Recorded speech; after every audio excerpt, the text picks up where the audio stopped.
और यारों को जरूरी तो नहीं ना कि कोई जाहिरी तौर पर मिले तो तब भी पता चलता है।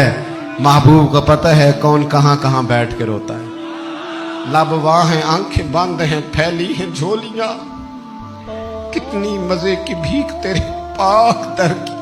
हजरत उमर फरमाने लगे कि अगर कोई कुत्ता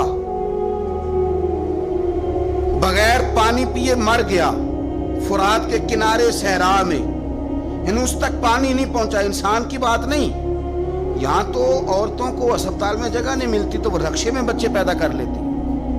यहां तो बहुत सारे लोग ऐसे हैं जिन्हें दवाई मुयस्सर नहीं आती और वो मर जाते।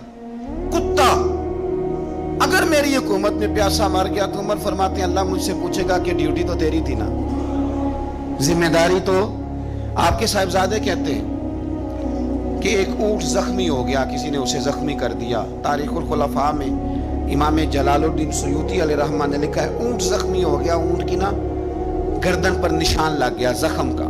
उस जमाने में तरीका था कि कपड़ा जला के ना जख्म पे लगाया जाता था। हजरत उमर फारूक रदी अल्लाह तआला अन्हु ना, अब 60 साल उम्र है, बूढ़े आदमी है, जिस्मानी तौर पर भी कमजोरी आ जाती है उम्र के हिसाब से। ऊंट की नकेल के साथ पहले उसे बांधा, फिर वो कपड़ा जलाया, फिर अपने हाथों से ऊंट का वो जो जख्म था ना उस पर वो कपड़ा डालने लगे, उसको ठीक करने लगे। तो साहिबजादे आगे बढ़े, वो कहने लगे अब्बा जी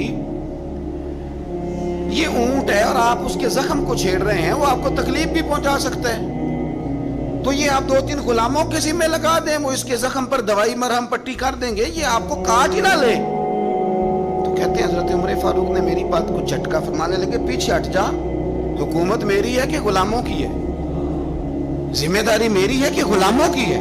फरमाया पुत्र मैं तो डर रहा हूं कि कहीं ये ऊंट ही क़यामत में मेरी शिकायत ना कर दे, ये मेरी शिकायत ना कर दे कि अल्लाह मैं बीमार हो गया, जख्म लग गया, हुकूमत उमर की थी और किसी ने मुझे पूछा ही नहीं।